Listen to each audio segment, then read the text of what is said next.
A spike in prices, why you might be paying more for your next run to McDonald's or Chipotle. Holiday deadlines, when you need to mail your Christmas packages to make sure they arrive on time. Especially the one you're sending me. Wink, wink. Just kidding. You're watching The Rundown. Hello, everyone. I'm Robin Winston. We'll have more on those stories coming up in a moment. But first, a big wildfire in Riverside County has destroyed some homes and cars. Thousands of people have evacuated. The fast-moving fire started Monday about 20 miles east of Temecula. It quickly exploded to more than 1,200 acres because of strong winds and dry brush. This is an area with a lot of ranches. Many people own horses, and they had to get their animals to an evacuation center. The cause of the fire is still unknown. Firefighters also went to the scene of another fire. It's on Mount Rubidoux, about a mile from the famous Mission Inn. The call for this came in Monday night around 10:30. The fire burned 30 acres, but it's fully contained now. No structures have burned. The risk for even more brush fire means a lot of people woke up Tuesday morning without power. Southern California Edison has put public safety power shutoff alerts in place from Ventura County to the Inland Empire. Food getting rotten, you know, the noise of the generators if you walk up the street, the smell of the generators, just everything. It's very much of an inconvenience. As there are lulls in the weather and conditions improve momentarily, we're able to restore service to customers temporarily. Once the Santa Ana winds kicked up, neighbors told NBC4 they are well aware of the risk for fires. We're checking in with meteorologist Belinda Leon, who's here with a look at what to watch for this week. Hi, everybody. We continue to see those dry and windy conditions from those Santa Ana winds in our forecast. That's going to keep fire danger elevated. Temperatures chilly through the morning, but during the afternoon, we're going to have highs in the 80s. By the weekend, we're going to have fire danger remain elevated because of the continued presence of those offshore winds. This area of high pressure is the one that's bringing us the warm weather and also these offshore winds. As we head through the second half of the week, that jet stream stays well above California. So the storm track stays above us. That means no rain. And this high pressure is anchored over the southwest. So temperatures will continue to be above normal. Look at the trend in Santa Clarita. Tuesday, Wednesday, Thursday, we climb into the upper 80s, possibly 90 degrees. A touch cooler for the rest of the week, but still above normal in the 80s. Be safe. Police are looking for the driver who hit and killed a bicyclist in Van Nuys and then took off. It happened along Van Nuys Boulevard near Hatteras Street around 11:40 Monday night. A man heard the crash and says he saw a smashed bicycle on the road. That's when he saw a car driving away. He says it appeared to be dragging something underneath. From far, I did see something being dragged because he kept stopping and pausing, stopping and pausing. He turned to the right trying to get away. So he didn't stop. He kept going. He didn't stop. Witnesses say the car appeared to be a red Camry or Corolla. Campus police at UCLA are investigating a BB gun shooting as a hate crime. We're told a UCLA student was walking on Deneuve Drive near Reiber Hall early Sunday morning. Two people in a car yelled a homophobic slur and shot the student in the face with a BB gun. The student was not badly hurt. It turns out some University of Colorado football players lost a lot more than just their game against UCLA over the weekend. As they were playing, somebody actually made their way into the Buffalo's locker room at the Rose Bowl and swiped jewelry and some of the players' other belongings. The UCLA athletic department confirms a police report was filed, and a Rose Bowl spokesperson tells NBC News that stadium personnel and school officials are cooperating with the investigation. Pharmacists may be the next group to walk off the job and go on strike. Pharmacists from CVS, Walgreens, and Rite Aid say national chains need to hire more staff for patient safety and to improve working conditions. It comes as some workers across the country have been holding their own walkouts. Pharmacists do not have a union, so at this point, we don't know how many people might participate or how many locations could be affected. Matthew Perry may have been best known as a TV superstar, but he said he wanted to be most remembered for helping people with the same struggles he faced. NBC4's Ted Chin reports on his legacy. There are people that will help you and get their help. It doesn't go away. It never goes away. Less than a year ago, Matthew Perry was telling podcaster Tom Power about his lifelong struggle with addiction and that he had a new mission in life. Is if somebody comes up to me and says, I can't stop drinking, can you help me? I can say yes and follow up and do it. Perry's book revealed the devastating consequences of his addiction on his health. He opened up a sober living facility at his former home in Malibu, calling it Perry House, which closed in 2015. Jason Lansford is a recovering addict and now works with Santa Monica-based Claire Matrix, which helps others in recovery. The biggest legacy of Matthew Perry is his legacy of service and his legacy of responsibility and commitment to other people who maybe are suffering and need help. Lansford says Perry's openness about his struggles while a global TV star helped destigmatize the illness. Fans visited a memorial at Perry's home in Pacific Palisades. I've just traveled here from Scotland. I got here last night and this was the first thing that I wanted to do. It's such a terrible loss because I feel like he still had so much potential.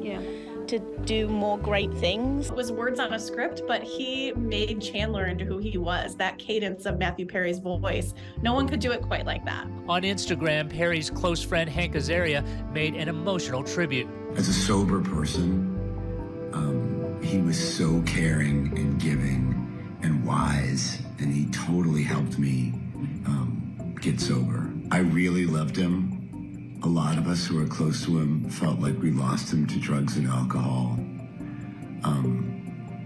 a long time ago. Ted Chen, NBC4 News.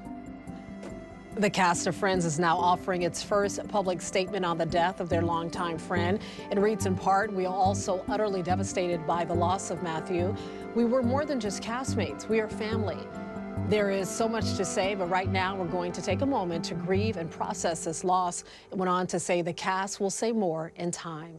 The FDA is warning people to immediately stop using 26 types of over-the-counter eye drops. It comes after health investigators found unsanitary conditions at the manufacturing site. The products are sold under 6 brands: CVS Health, Leader, Rugby, Rite Aid, Target's Up and Up, and Velocity Pharma. Health officials say the affected products could lead to eye infection, resulting in vision loss or even blindness. For a complete list of all the brands in this warning, go to our website, NBCLA.com. Fast food workers across California will start making at least $20 an hour next year. And now both McDonald's and Chipotle say those costs will be passed on to customers. McDonald's has not decided exactly how much it'll hike prices in California. Chipotle's chief financial officer said their price hikes will probably be less than 10%. But no final decision has been made. The state's new $20 minimum wage for fast food workers was part of a deal reached between the industry and labor groups earlier this year. It applies to all chains with at least 60 locations nationwide. It takes effect April 1st. All right, folks, it's not too early to start thinking about the holidays. The U.S. Postal Service has announced its shipping deadlines for the season. So listen up. If you're using USPS ground service or first class mail, be sure to send your package or letter no later than December 16th. Priority mail needs to be sent by December 18th and Priority Mail Express by December 20th. Gets to our customers in 2 to 5 business days. It's, like I said, affordable, reliable. So if you're mailing packages from Snowflake, Arizona, to Garland, Texas, to Santa Claus, Indiana, to Hollidaysburg, Pennsylvania, we're getting it there in 2 to 5 days. So keep in mind, if you celebrate Hanukkah or Kwanzaa as well, you have that 2 to 5 business days that you can work with to get your packages to your loved ones on time. Last year, the Postal Service says it processed more than 11.7 billion pieces of mail and packages during the holiday season. LA Metro and the LA Unified School District are announcing a new partnership that will offer unlimited Metro rides to TK through 12 students. So it all started with a pilot program called Go Pass back in 2021. The district says more than 100,000 students use public transportation. LA Unified says free public transportation is critical to its students because more than 85% of them live in poverty. A comet with a spooky nickname will be swooping by our part of the solar system this summer. So this comet actually earned the nickname Devil Comet because of its horn-like shape. Yeah, so they are actually made of gas and ice that periodically erupt when sunlight and solar radiation heats the comet's core. So others think the comet's unique shape makes it look like the Millennium Falcon from Star Wars, maybe? I don't know. And don't worry, it will pass by Earth at a very safe distance. closest it's going to get to Earth is hundreds of millions of miles away. It's actually going to be farther away from the Earth than the sun is. Well, the comet will be closest to the sun in April, then pass closest to Earth on June 2nd. During that time, astronomers say the comet may be bright enough to see with the naked eye. So be on the lookout. After that, it won't visit our part of the solar system for another 71 years. It's going to be a while, folks. All right, you may remember Joshua Conger of Chino, the 12-year-old with autism, has been donating thousands of toys to Children's Hospital Orange County for the past 2 years. And as a thank you for his service, a group of deputies from LA County Sheriff's Department surprised Joshua with a very special event. So check this out. The brave men and women from LASD Motorsports gave him a tour of SWAT deputies' facilities to check out armored equipment and ride in a big military-style car called the MRAP. That's pretty cool. And for the first time in his life, Joshua actually got to fly around Southern California on Air Rescue 5. His first reaction, which like most kids, loved the car. I think the first time we met him, we took out our LASD Motorsports Tesla, and he just fell in love with it. I gave him a ride around the block, and the rest was history.